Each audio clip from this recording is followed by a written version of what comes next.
Estimados oyentes, quisiera hablarles un poco sobre el auge y la decadencia de la teología liberal en Alemania. La sociedad alemana del siglo XIX era cristiana. Las iglesias grandes, principalmente no cuestionadas, muy juntas a las monarquías protestantes o al Vaticano. La Ilustración, en la consecuencia de Lessing, con su idea de la tolerancia, no cuestionaba tampoco la fe cristiana en sí, sino criticaba la imposición autoritaria de posiciones dogmáticas. Una gran mayoría de los fieles seguía a los conceptos de la ortodoxia reinante en las instituciones.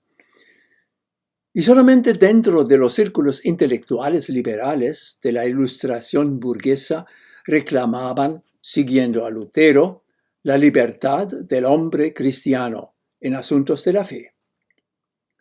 Estos teólogos liberales, por ejemplo, Albrecht Ritschl, no se conformaron con leer la mera letra de la Biblia y aceptarla como un texto verbalmente inspirado de Dios. Ellos investigaron la historia real que se escondía detrás de la mera letra. Ahora, el auge de la teología liberal.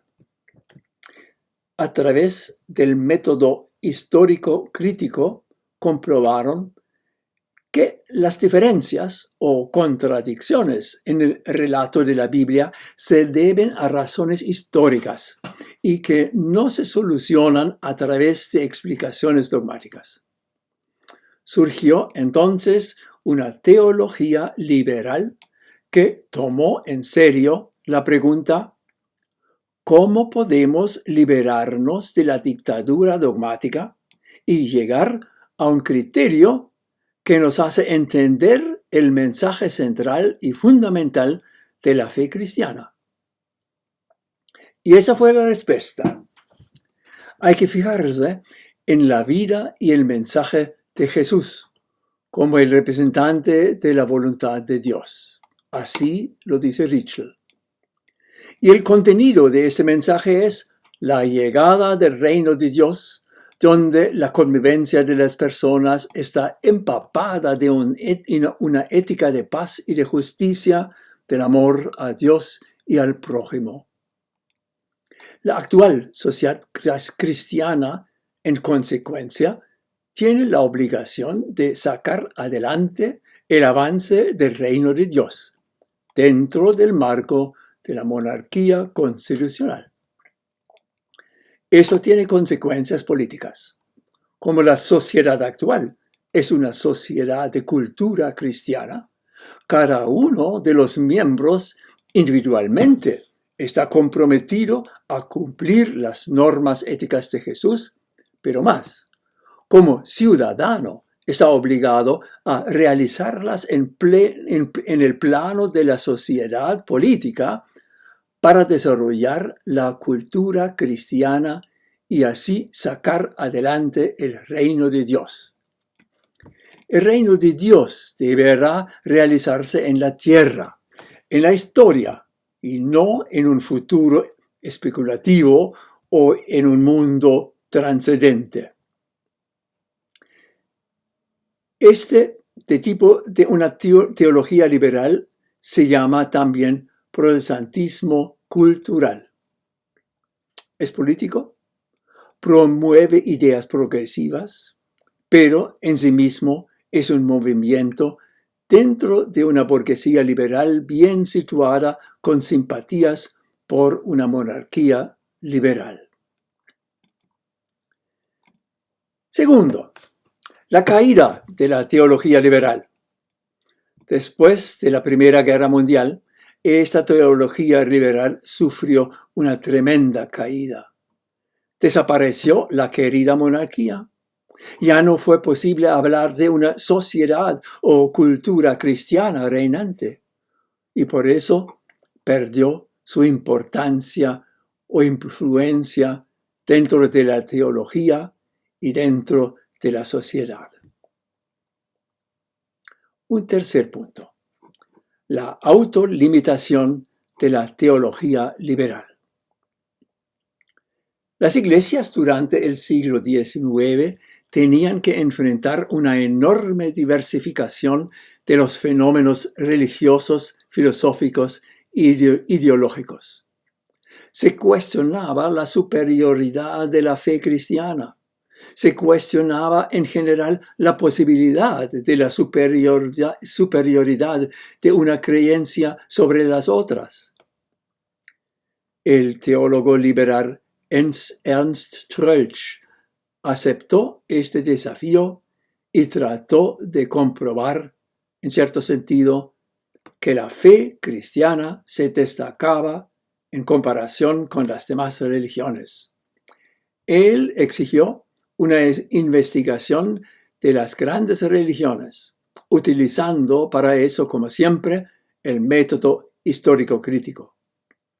Lo novedoso fue que la investigación debería realizarse en forma imparcial, partiendo de las premisas y conceptos propios de las mismas religiones, para poder entenderlas y compararlas. Las mismas reglas para todos. El resultado. La investigación detectó paralelas sorprendentes entre los textos de la Biblia y de los documentos de otras religiones. Por ejemplo, en torno a la creación del mundo, existen paralelas íntimas entre la Biblia y fuentes de la India y de Egipto hasta de Persia. O la Santa Cena tiene sus paralelas en el ritual del culto de Mitras, que se había extendido en todo el Imperio Romano. Entonces, ¿dónde nacieron las ideas? ¿Quién copió a quién? ¿La Biblia realmente es la fuente de esas tradiciones? El resultado final, así no se puede juzgar sobre superioridad o inferioridad de las religiones. Pero Troeltsch en el año 1902 encontró algo que a él mismo le sorprendió y lo animó. Él detectó que en todas las religiones exista una constante antropológica, un a priori religioso, que no es ni herencia biológica ni resultado de experiencia social. Rudolf Otto, pocos años después, ha explicado este a priori de la manera siguiente. Es la capacidad del hombre de recibir la experiencia del luminoso en sus dos formas de realidad, por un lado como lo fascinosum, lo que irresistiblemente atrae y ata al hombre, y por el otro lado su contraste, lo tremendo, lo que conmociona profundamente al hombre. El hombre puede tener ambas experiencias solamente de manera pasiva. No puede producirlas. Troeltsch lo llama ser tocado íntimamente por la deidad. Y lo observa en todas las religiones, donde entonces la exclusividad, la universalidad de la religión cristiana. Su respuesta, la respuesta de Troeltsch, es de tipo protestante cultural. El cristianismo es la cultura que hizo valer lo ético, lo religioso y el concepto de la personalidad. Lo hizo valer mucho más que otras religiones, por ejemplo el budismo, que pone su esperanza en la desaparición final de la persona. La conclusión final, que realmente es liberal. El cristianismo cultiva la persona por automasía en cuanto a la ética y a la religión. En base de eso, la persona está en condiciones de aguantar y de quedar resiliente frente a los relativismos actuales del siglo XX. Una respuesta casi desesperada que avisa ya la renuncia a la superioridad y al universalismo de la religión cristiana. La teología liberal se autolimita.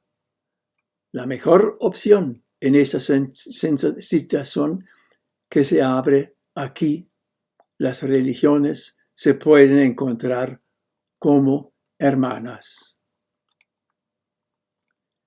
Después de la Segunda Guerra Mundial surgió una teología que, de una manera muy distinta, retomó este hilo donde Troeltsch lo había dejado.